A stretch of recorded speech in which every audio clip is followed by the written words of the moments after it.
ಎಲ್ಲರಿಗೂ ವಂದನೆಗಳು. ಇಂದು ನಾವು ಸತ್ಯವೇದದ ಅತ್ಯಂತ ಕಠಿಣವೆಂದು ತೋರುವ ಆದರೆ ಅತ್ಯಂತ ಆಳವಾದ ಸತ್ಯವನ್ನು ಹೊಂದಿರುವ ವಾಕ್ಯಗಳ ಬಗ್ಗೆ ಚರ್ಚಿಸಲಿದ್ದೇವೆ. ಮತ್ತಾಯ 5:27-30. ಯೇಸು ಸ್ವಾಮಿ ಬೆಟ್ಟದ ಮೇಲಿನ ಪ್ರಸಂಗದಲ್ಲಿ ಈ ಮಾತುಗಳನ್ನು ಹೇಳುತ್ತಾರೆ.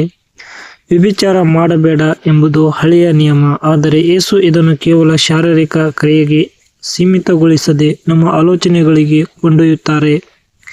ಪರಸ್ತ್ರೀಯನ್ನು ಮೋಹದಿಂದ ನೋಡುವವನು ಆಗಲೇ ಮನಸ್ಸಿನಲ್ಲಿ ವ್ಯಭಿಚಾರ ಮಾಡಿದ್ದಾನೆ ಎಂಬ ಮಾತು ನಮಗೆ ಏನು ಕಲಿಸುತ್ತದೆ? ಬಲಗಣ್ಣನ್ನು ಕೀಳುವ ಮತ್ತು ಬಲಗೈಯನ್ನು ಕಡಿಯುವ ಮಾತಿನ ಅರ್ಥವೇನು? ಇಂದು ನಾವು ಇದರ ಆಳವಾದ ಅರ್ಥವನ್ನು ತಿಳಿಯೋಣ. ಮೊದಲನೆಯದಾಗಿ, ಯೇಸು ಇಲ್ಲಿ ಹೊಸ ನಿಯಮವನ್ನು ಕೊಡುತ್ತಿಲ್ಲ, ಬದಲಾಗಿ ಹಳೆಯ ನಿಯಮದ ನಿಜವಾದ ಉದ್ದೇಶವನ್ನು ವಿವರಿಸುತ್ತಿದ್ದಾರೆ. ಹಳೆಯ ನಿಯಮ ಕೇವಲ ಬಾಹ್ಯ ಕ್ರಿಯೆಯನ್ನು ಪಾಪವೆಂದು ಪರಿಗಣಿಸುತ್ತಿತ್ತು. ಯೇಸುವಿನ ಬೋಧನೆ: ಪಾಪವು ಕೈಗಳಿಂದ ಶುರುವಾಗುವ ಮೊದಲು ಹೃದಯದಲ್ಲಿ ಹುಟ್ಟುತ್ತದೆ. ನಾವು ಹೊರಗಡೆ ತುಂಬ ಭಕ್ತರಂತೆ ಕಾಣಿಸಬಹುದು, ಆದರೆ ನಮ್ಮ ಆಲೋಚನೆಗಳು ಹೀಗಿವೆ. ದೇವರು ನಮ್ಮ ಕ್ರಿಯೆಗಳಿಗಿಂತ ಹೆಚ್ಚಾಗಿ ನಮ್ಮ ಹೃದಯದ ಸ್ಥಿತಿಯನ್ನು ನೋಡುತ್ತಾನೆ. ವ್ಯಭಿಚಾರವು ಕೇವಲ ಹಾಸಿಗೆಯ ಮೇಲೆ ನಡೆಯುವ ವಿಷಯವಲ್ಲ, ಅದು ಕಣ್ಣು ಮತ್ತು ಮನಸ್ಸಿನ ಕಿಟಕಿಯ ಮೂಲಕ ಪ್ರವೇಶಿಸುವ ವಿಷಯ. ಮೋಹ ಮತ್ತು ನೋಟ. ಯೇಸು ಹೇಳುತ್ತಾರೆ, ಮೋಹಿಸುವ ಪ್ರತಿ ಮನುಷ್ಯನು ಇಲ್ಲಿ ಗಮನಿಸಿ, ಒಬ್ಬ ವ್ಯಕ್ತಿಯನ್ನು ನೋಡುವುದು ಪಾಪವಲ್ಲ, ಆದರೆ ಆ ವ್ಯಕ್ತಿಯನ್ನು ಮೋಹದಿಂದ ನೋಡುವುದು ಪಾಪ. ಮೋಹ ಎಂದರೆ ಏನು? ಅದು ಕೇವಲ ಆಕರ್ಷಣೆಯಲ್ಲ, ಅದು ಒಬ್ಬ ವ್ಯಕ್ತಿಯನ್ನು ದೇವರ ಸೃಷ್ಟಿಯಾಗಿ ನೋಡುವ ಬದಲು ಸ್ವಾರ್ಥದ ವಸ್ತುವನ್ನಾಗಿ ನೋಡುವುದು. ಇಂದಿನ ಇಂಟರ್ನೆಟ್ ಮತ್ತು ಸೋಷಿಯಲ್ ಮೀಡಿಯಾ ಯುಗದಲ್ಲಿ ಇದು ತುಂಬ ಪ್ರಸ್ತುತವಾಗಿದೆ. ನಮ್ಮ ಮನಸ್ಸು ಒಂದು ಸಿನಿಮಾ ಹಾಲ್ ಇದ್ದಂತೆ, ಅಲ್ಲಿ ನಾವು ಯಾವ ರೀತಿಯ ಚಿತ್ರಗಳನ್ನು ಓಡಿಸುತ್ತಿದ್ದೇವೆ. ಯೇಸು ಹೇಳುವುದು ಏನೆಂದರೆ, ಪಾಪವು ಕಾರ್ಯರೂಪಕ್ಕೆ ಬರುವ ಮೊದಲೇ ಅದನ್ನು ಮನಸ್ಸಿನಲ್ಲಿ ಚಿವುಟು ಹಾಕಬೇಕು. ಕಣ್ಣು ಮತ್ತು ಕೈಗಳನ್ನು ಕಿತ್ತು ಹಾಕುವುದು, ಇದರ ನಿಜವಾದ ಅರ್ಥವೇನು? ಈಗ ಕಠಿಣವಾದ ಭಾಗಕ್ಕೆ ಬರೋಣ. ನಿನ್ನ ಬಲಗಣ್ಣು ಪಾಪಕ್ಕೆ ಕಾರಣವಾದರೆ ಅದನ್ನು ಕಿತ್ತು ಬಿಸಾಡು ಬಿಡು. ಇದರ ಅರ್ಥ ನಾವು ನಿಜವಾಗಿಯೂ ನಮ್ಮ ದೇಹದ ಅಂಗಗಳನ್ನು ಕತ್ತರಿಸಿಕೊಳ್ಳಬೇಕು ಎಂದಲ್ಲ. ಯೇಸು ಇಲ್ಲಿ ಅತಿಶಯೋಕ್ತಿ ಅಥವಾ ರೂಪಕವನ್ನು ಬಳಸುತ್ತಿದ್ದಾರೆ. ಇದರ ನಿಜವಾದ ಅರ್ಥಗಳು ಹೀಗಿವೆ. 1. ಜಾಗ್ರತೆ. ಪಾಪದ ಮೂಲವನ್ನು ಗುರುತಿಸಿ. ಅದು ನಿಮ್ಮ ಫೋನ್ ಆಗಿರಬಹುದು, ಕೆಟ್ಟ ಸ್ನೇಹಿತರಿರಬಹುದು, ಅಥವಾ ನೀವು ಹೋಗುವ ಜಾಗಗಳಾಗಿರಬಹುದು.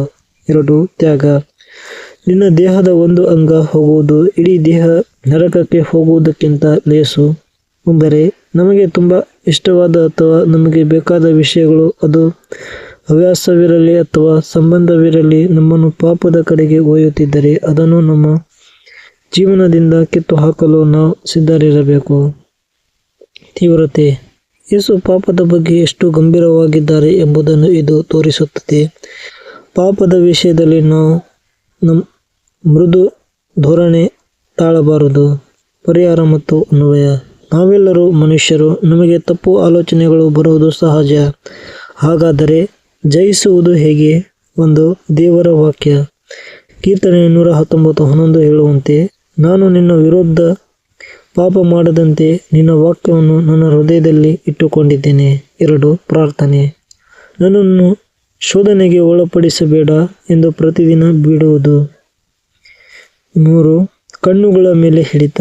ಯೋಬನು ಹೇಳಿದಂತೆ, ನನ್ನ ಕಣ್ಣುಗಳೊಂದಿಗೆ ನಾನು ಒಡಂಬಡಿಕೆ ಮಾಡಿಕೊಂಡಿದ್ದೇನೆ. ಯೋಬ 31:1. ನಾವು ಏನನ್ನು ನೋಡಬೇಕು ಮತ್ತು ಏನನ್ನು ನೋಡಬಾರದು ಎಂಬ ತೀರ್ಮಾನ ನಮ್ಮದಾಗಿರಲಿ. 4. ಪಶ್ಚಾತ್ತಾಪ. ನಾವು ಎಡವಿದಾಗ ದೇವರ ಬಳಿ ಕ್ಷಮೆ ಕೇಳಿ ಆ ಅಭ್ಯಾಸದಿಂದ ದೂರ ಸರಿಯುವ ಶಕ್ತಿಯನ್ನು ಕೇಳಬೇಕು. ಕೊನೆಯದಾಗಿ, ಯೇಸು ಈ ಮಾತುಗಳನ್ನು ನಮ್ಮನ್ನು ಹೆದರಿಸಲು ಹೇಳಲಿಲ್ಲ, ಬದಲಾಗಿ ನಾವು ಪವಿತ್ರವಾದ ಮತ್ತು ಸಂತೋಷದ ಜೀವನವನ್ನು ನಡೆಸಬೇಕೆಂದು ಬಯಸಿ ಹೇಳಿದ್ದಾರೆ. ಪಾಪವು ನಮ್ಮನ್ನು ಗುಲಾಮರನ್ನಾಗಿ ಮಾಡುತ್ತದೆ, ಆದರೆ ಯೇಸುವಿನ ಸತ್ಯವು ನಮ್ಮನ್ನು ಬಿಡುಗಡೆ ಮಾಡುತ್ತದೆ. ನಿಮ್ಮ ಜೀವನದಲ್ಲಿ ನಿಮ್ಮನ್ನು ದೇವರಿಂದ ದೂರ ಮಾಡುತ್ತಿರುವ ಆ ಬಲಗಣ್ಣು ಅಥವಾ ಬಲಗೈ ಯಾವುದು, ಅದನ್ನು ಹಿಂದೆ ಕಿತ್ತು ಹಾಕಲು ನಿರ್ಧರಿಸಿ. ದೇವರು ನಿಮಗೆ ಸಹಾಯ ಮಾಡಲಿ.